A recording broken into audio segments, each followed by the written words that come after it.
Hello all, welcome back to Made Legally.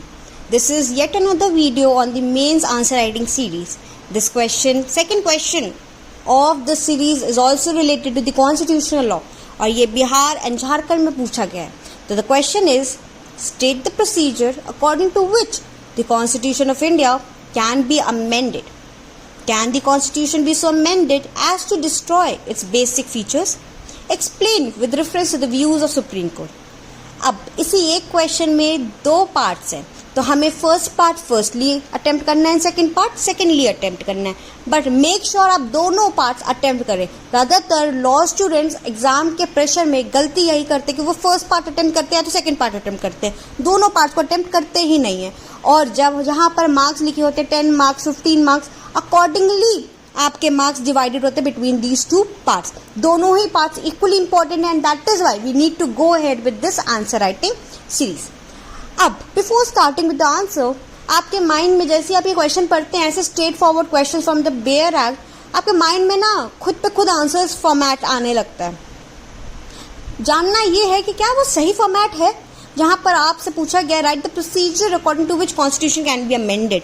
ज़्यादातर amendment procedure बच्चों को समझ ही नहीं आता, वो कर ही नहीं पाते, डर लगता है उनको.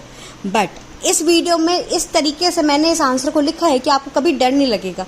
एक तो हम कहीं ना कहीं इस सीरीज के थ्रू ही कुछ बेसिक चीज़ों को डील कर रहे हैं. जैसे पहले हमने इमरजेंसी प्रोविजन को डील किया, वैसे ही आज हम अमेंडमेंट प्रोसीजर को भी डील करेंगे. मैंने आपको इससे पहले वाली वीडियो में भी बताया था, never start with the directly giving the answer to the question asked, but give a small intro to the question. तो हम पता है हमें अमेंडमेंट प्रोविजन से आया, तो हम अमेंडमेंट प्रोविजन की थोड़ी सी बात कर लेते हैं. सो पहले लिखेंगे the amendment provision is borrowed from South African constitution. It is neither rigid as American nor flexible as in Britain.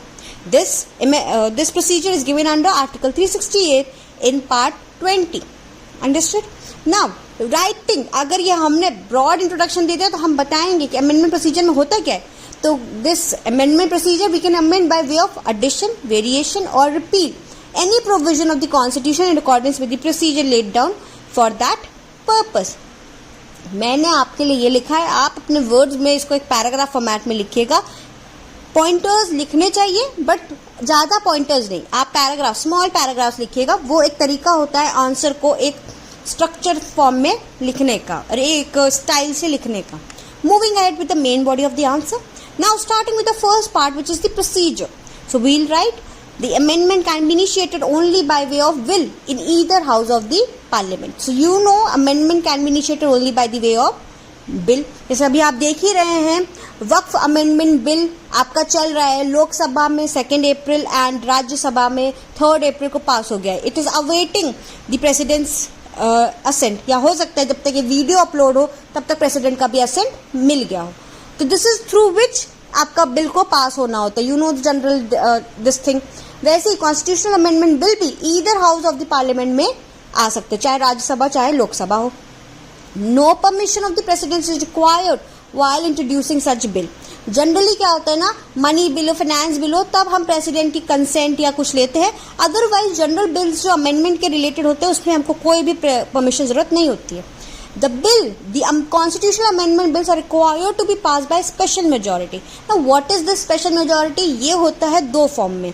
एक कि मान लेते हैं अगर लोकसभा में राज्यसभा में बिल आया उसमें 500 मेंबर्स है, इतना टोटल मेजोरिटी ऑफ मेंबर्स ही इतने, तो मेजोरिटी होनी चाहिए मतलब 50% प्लस 1, 50 प्लस 1 होनी चाहिए मतलब 251 मेजोरिटी में पास हो, plus 2/3 of present and voting. तो अगर 300 मेंबर्स आए हुए हैं तो प्रेजेंट एंड वोटिंग में 2/3 प्लस जो majority of the total members मतलब 251 plus 1 plus present and voting, दोनों के हिसाब से ही जब बिल पास होगा तभी स्पेशल मेजोरिटी में आपका कॉन्स्टिट्यूशनल अमेंडमेंट पास हो जाएगा in one house. Same procedure is to be followed in the other house, and once the bill has been passed, then it goes ahead with the assent of the president. अगर मान लेते हैं लोकसभा में हुआ, राज्यसभा में bill pass नहीं हुआ, तो क्या जॉइंट सिटिंग हो सकती है ऑन दिस अग्रीमेंट? नो.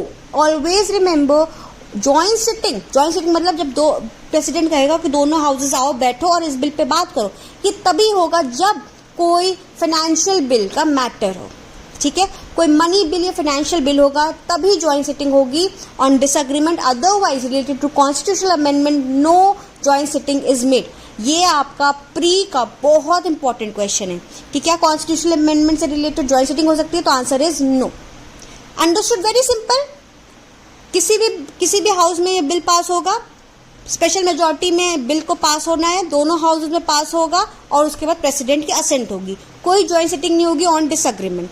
पर अगर अमेंडमेंट किसी फेडरल स्ट्रक्चर को लेके, फेडरल स्ट्रक्चर क्या है, division of power between centre and state, उसके कोई लेकर उसमें कोई चेंजेस हुए जा रहे हैं, तब आपका half of the state legislature by simple majority pass होना चाहिए। स्पेशल मेजॉरिटी आप समझ गए, पूरी 50+1 plus present and voting of 2/3। Simple majority क्या होता है? सिंपल मेजॉरिटी सिंपल इतना होता है कि जितना प्रेजेंट एंड वोटिंग का मेजॉरिटी होना चाहिए, 2/3 ऑफ मेजॉरिटी और प्रेजेंट एंड वोटिंग नहीं, मेजॉरिटी मान लेते हैं 100 लोग आए हैं तो 51 लोगों को पास होना पड़ेगा, चाहे हाउस की जो कैपेसिटी है, हाउस के टोटल मेंबर्स 400 क्यों ना हो, उससे मैटर नहीं करता। प्रेजेंट एंड वोटिंग में 50+1 होना ही पड़ेगा, ठीक है, 50%+1, that is simple majority in present and voting. ये आप समझ गए। This is the first part जिसको हमने अच्छे से डील कर लिया है। इस प्रोसीजर से हम अपना बिल को पास कर देंगे, कॉन्स्टिट्यूशनल अमेंडमेंट बिल पास हो जाता है। Coming to the second part which is can this amendment be made to what, let's just read, can it destroy its basic feature? तो no, the correct answer is no. You start with no, constitution can not be amended to destroy. क्यों? क्योंकि answer ये नहीं कि कर सकता है कि नहीं कर सकता है, वो तो ठीक है।